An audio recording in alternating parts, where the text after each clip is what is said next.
Hindi inaasahang nakuha ng binata ang shake system. Araw-araw, kaya niyang mag-shake ng dice para i-reset ang kanyang mga attributes.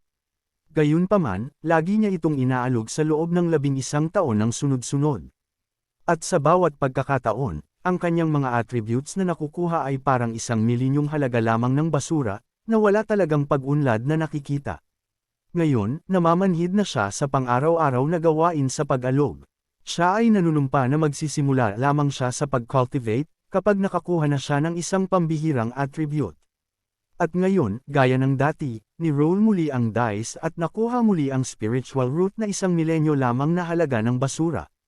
Dahil sa pagkadismaya, napasingga siya ng dugo. Alam niyang ganun pa rin ang mangyayari, pero nang sinimulan niyang i-roll muli ang dice, nakuha niya ang kanyang innate destiny. Biglang kumislap ang isang bahid ng gintong liwanag. Talagang nakuha niya ang isang super grade innate destiny na may 4 na attributes: top level charm, top level swordsmanship aptitude, top level agility, at nang magsimula ang kanyang buhay sa laro, na-obtain niya ang unparalleled cultivation at ang 1,000 top grade na spirit stones. Na nagpatulala sa kanya, pagkatapos ay humiga siya sa lupa, at tumatawa na parang baliw. Mula ngayon, kailangan ko na lang mag-focus sa pag-roll ng dice para sa mataas na kalidad ng spiritual root qualification.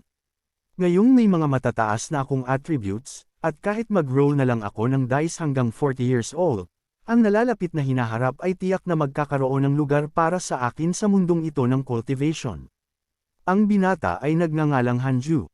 Ang kanyang mga magulang ay mga tagapaglingkod ni Elder Iron, na alchemist ng outer sect ng Jade Pure Sect, at karaniwang nagtatanim ang kanyang mga magulang ng mga medical herbs.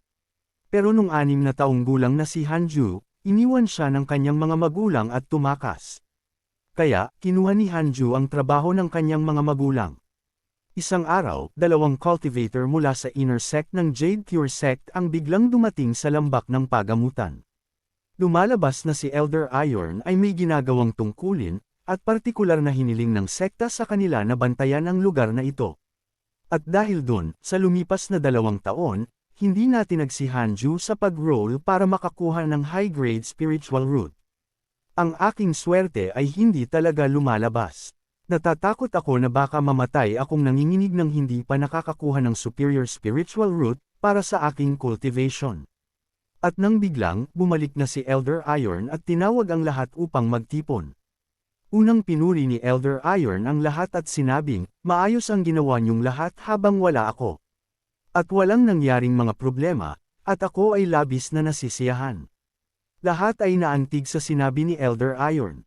Ito'y karangalan namin, at dapat naming gawin upang maibsan ang alalahanin ng aming Panginoon. Pero si Hanju, gayunpaman, ay mukhang hindi kumbinsido. Isang grupo lamang sila na madaling mauto. Gaano man katamis ang mga salita nila, ang matandang ito ay hindi magbibigay ng anumang tunay na benepisyo. At sa sandaling iyon, biglang tinawag ni Elder Iron si Hanju at ang 3 iba pa, para suriin ang kanilang spiritual root qualification.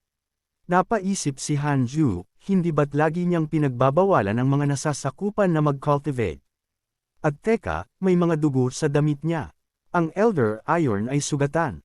Sa pagpapatuloy sa kaganapan, walang nakitang spiritual root kay Hanju. At pagkatapos may isang chubby na bata na nakitaan ng spiritual root, at agad na sinabi ni Elder Iron, nais kong kunin ka bilang aking disipulo at dalhin ka sa labas ng lambak upang mag-cultivate, gusto mo ba iyon? Tuwang-tuwa ang chubby na bata at sinabing gusto niya. Sinabi ni Hanju na baka hindi na makakabalik ang chubby na batang iyon. At masyadong mapanganib ang mundong ito. Kailangan ko ng magmadali at makakuha ng spiritual root para sa pag-cultivate. 3 taon na ang lumipas, si Hanju ay tumatawa ng malakas na parang baboy mula sa kanyang kwarto. Tuwang-tuwa siya at nagpagulong-gulong sa lupa, dahil siya ay nakakuha ng isang pinakamataas na antas ng spiritual root na naglalaman ng 6 na attributes.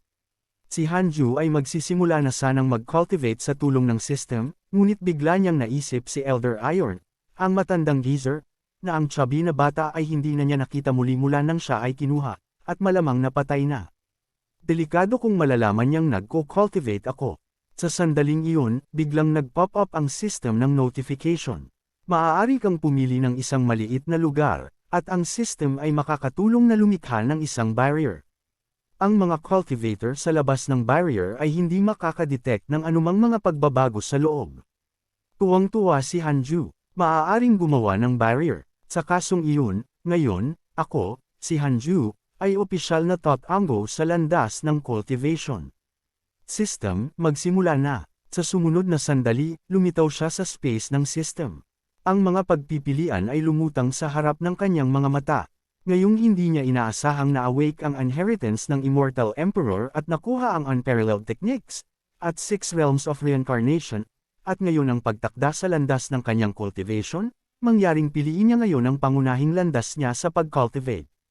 Naisip ni Hanju na ang 6 realm of reincarnation ay may kinalaman sa pag-cultivate, sa lahat ng 6 na uri ng spiritual root. Agad niyang napagdesisyonan na piliin ang sword cultivator bilang kanyang pangunahing cultivation path.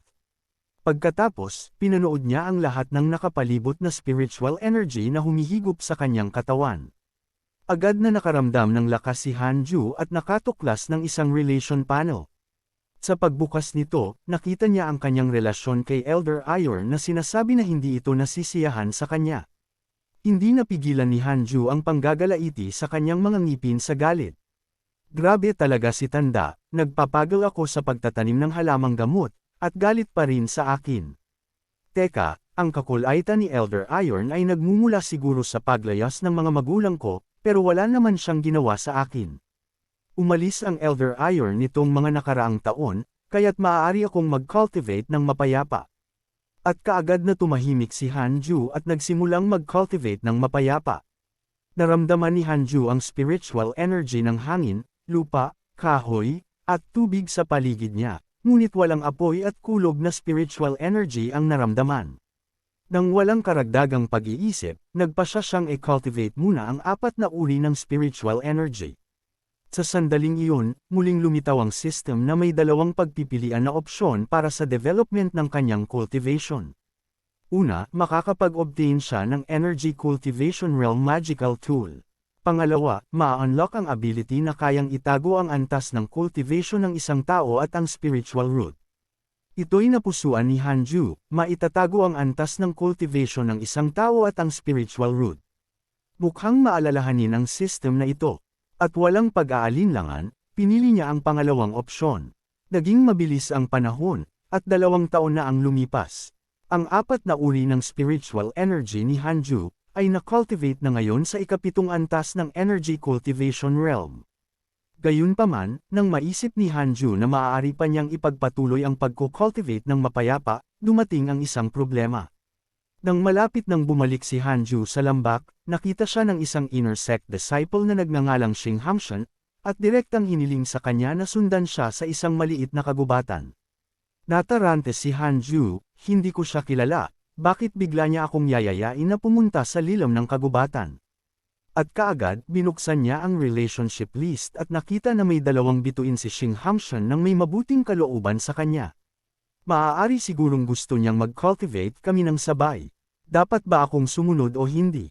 Nang bahagyang nasasabik si Hanju, sinabi ni Xinghamshan, tulungan mo akong makuha ang alchemy recipe ni Elder Iron, at ilalayo kita sa Jade Pure Sect. At isasali sa Demon Cult Sect. Kung ang iyong kakayahan ay mabuti at nakamit mo ang ilang antas ng cultivation, maaari mo akong maging cultivation partner.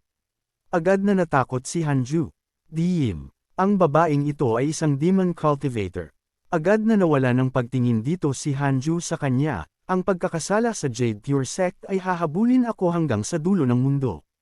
Pero kapag tumanggi ako ngayon, siguradong papatayin ako ng bruhang ito para patahimikin. Kahit na siya at ako ay pareho sa ika-7 antas ng Energy Cultivation Realm, wala akong natutunang spells. Hindi ko siya dapat direktang harapin. At agad na sinabi ni Hanju, hindi ko alam kung nasaan ang item na iyon, at nandyan din ang kasama mong miyembro ng sekta na nagbabantay sa attic. Ngunit biglang idiniin siya ni Xinghamshan, nasa attic ang item. Para sa ibang mga tao, ako na ang bahala sa pag-akit sa kanila palayo. Pagkatapos ay kumuha siya ng isang itim na tableta. Pero kung sakaling magkamali, ang pill na ito ay makakatulong sa iyo na i-activate ang iyong spiritual root. Nang hindi naghihintay ng anumang reaksyon mula kay Hanju, pinasok niya ito sa bibig ni Hanju at pinilit na ipinalunok. Sa sandaling bumalik na si Hanju sa kanyang silid, tinulungan siya ng system na alisin ang elixir sa kanyang katawan. Habang pinag-iisipan ni Hanju kung susundin ba niya ang utos ni Xing Hangshan, biglang may lumitaw na opsyon na pagpipilian. Una, kapag ninakaw niya ang alchemy recipe, mananalo si Xing Hangshan, at makakakuha siya ng 5 star na pagkagalit mula sa Jade Pure Sect. Pangalawa, kapag siya ay tumanggi, at pipigilan si Xing Hangshan na makuha ang recipe, posibleng matututunan niya ang sword technique, Supreme Finger Divine Sword. Sa pagtingin sa dalawang opsyon na ibinigay ng system, hindi nag-atubili si Hanju na piliin ang pangalawa. Pagkagabing iyon, habang nagko-cultivate si Hanju sa kanyang silid, biglang lumitaw si Xing Hangshan sa labas ng kanyang bintana. Sinabi niya, nalaman ko na ang alchemy recipe ay nasa study room. Uutuin ko ang gwardya sa attic ng Elder Iron ng ilang sandali, at pumasok ka kaagad at hanapin ito. Tandaan, mayroong mga protective array sa attic. Kung may mangyaring mali, babalik ka agad dito si Elder Iron. Wala ka ng maraming oras, kaya bilasan mo. Ilang sandali lang, dumating na si Hanju sa attic, at sa katunayan, lahat ay umayon sa plano. Pumasok na si Hanju sa study room, at nagkunwaring naghahanap. Nagkunwari siyang lumingon-lingon sa paligid at nagsimula siyang manghina. Isang napakalaking biro, napakalaki ng storeroom, at paano ko iyon mahahanap? Ang bruhang iyon ay kaya namang itago ang kanyang sarili upang mahanap ang recipe ng mas madali, pero gayunpaman, pinipilit niyang gumawa ng ganitong malaking kaguluhan. Mukhang nasisiraan na yata iyon ng isip niya. Ang mga tao talaga ay iba sa bawat isa. Kahit na ang panulat na ginagamit ng Elder Iron ay gawa sa ginto, at habang kami, ang mga servant ng medical herbs, ay nakakakuha lamang ng bare minimum. Grabe talaga ang mayamang Elder Iron na iyon. Biglang sumulpot si Xing Hangshan sa likod ni Hanju. Ano ang binubulong-bulong mo? Nahanap mo na ba ang alchemy recipe? Nang makitang hindi talaga hinahanap ni Hanju ang recipe, papatayin siya ni Xing Hangshan. Si Hanju, na natakot, ay nabangga sa isang cabinet at nahulog ang isang klorera. Pagkatapos ay lumabas ang alchemy recipe sa harap nila. At namanhid si Hanju. Hindi, Elder Iron, hindi dapat ganito ang pagtatago mo ng mga bagay-bagay, at ngayon ay tapos na. Ngayong nasa kanya na ang alchemy recipe, tiyak na papatayin niya ako para patahimikin. Nang si Xing Hangshan ay papalapit sa kanya, sa hindi inaasahang pagkakataon, si Xing Hangshan ay tuwang-tuwa at niyakap si Hanju. Ikaw talaga ang lucky charm ko. Hindi ko inaasahan na ang kagaya mo ay gagawa ng ganito karomantiko. Pinapanood ni Hanju ang pagkasabik na kilos ni Xing Hangshan, at naisip sa kanyang sarili, hindi ko dapat hayaang makuha niya ang recipe, dahil baka hindi ko magamit ang aking Supreme Finger Divine Sword Technique. Kumuha siya ng isang ladrilyo, at handa ng palihim na atakihin siya.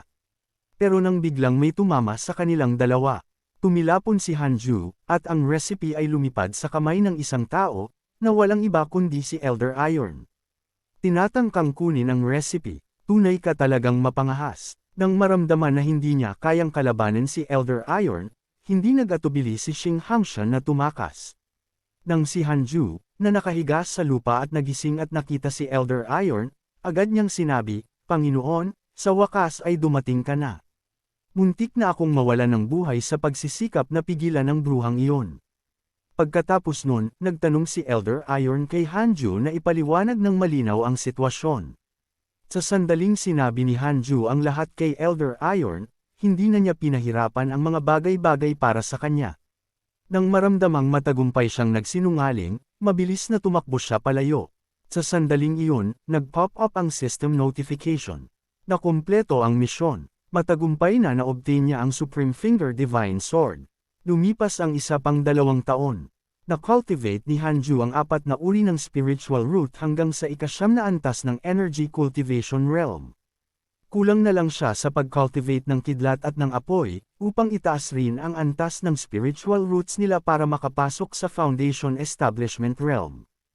Oras na rin para umalis siya sa lugar na ito. At sinamantala ang takip silim, kinuha niya ang kanyang bag at iniwan ang lugar na kanyang tinitirhan sa loob ng 20 taon. Direkta siyang nakarating sa gate ng Jade Pure Sect. Ang pangalan ko ay Hanju, isang rogue cultivator na nasa ika-9 na antas ng Energy Cultivation Realm, na gustong sumali sa Jade Pure Sect. Maaari ko bang malaman kung may daanan ba papasok? Nang ire-report na sana ito ng mga gatekeeper ang nangyari, nakita nila ang Outer Sect Steward na si Yang Luo. Agad na sinabi kay Hanju na ipakita ang kanyang spiritual energy. Casual na nagsagawa ng paggalaw ng Supreme Finger Divine Sword si Hanju, at hiniwa nito ang tuktok ng bundok. Ang paggalaw na iyon ay direktang nagpatigil sa tatlo. Nang walang ibang salita, kinuha ni Yang Luo si Hanju para magparehistro. Habang nasa daan, nagtanong si Hanju, may lugar ba ang Jade Pure Sect para sa pag-cultivate ng kidlat at apoy ng spiritual energy? Nagulat si Yang Luo nang marinig ito, maaaring ang taong ito ay isang lightning spiritual root. Pagkatapos ay sinabi niya, ang Inner Sect ay maaaring may mga ganoong lugar, ngunit ang kwalifikasyon para makapasok sa Inner Sect ay kailangan makaabot sa Foundation Establishment Stage. Gayunpaman, kung isa kang lightning spiritual root, maaaring ikaw ay ma-exempted at payag ang direktang sumali sa Inner Sect. Nang marinig ito, agad na ipinakita ni Hanju ang kanyang lightning spiritual root. Pagkatapos, dinala ni Yang Luo si Hanju sa isang elder, at casual na ipinakita ni Hanju ang tatlo sa kanyang spiritual na root. At dahil doon, madaling nakasali si Hanju sa Inner Sect at nakatanggap pa ng isang marangyang welcome package. Sinabihan siya ng elder at ni Yang Luo na magpahinga ng mabuti, at sinabing dadalhin nila siya sa Inner Sect kapag bumalik na ang Great Elder. Bahagyang napabuntong hininga si Hanju, at hindi sinasadyang nakakuha ng atensyon na dapat alagaan. Pero nang ilang sandali, natuklasan niya na mayroong apoy na spiritual energy dito, at walang pagdadalawang isip, sinimulan niya ang pag-cultivate. Makalipas ang kalahating taon, nakabalik na ang Great Elder. At agad na kumilos si Yang Luo upang ipaalam ito kay Hanju. Sa pagbukas ng pinto, nagulat si Yang Luo nang makitang si Hanju ay nagko-cultivate sa buong kalahating taon na ito. Nang iminulat ni Hanju ang kanyang mga mata, na-cultivate na niya ang kanyang apoy na spiritual root sa ika-4 na antas ng Energy Cultivation Realm.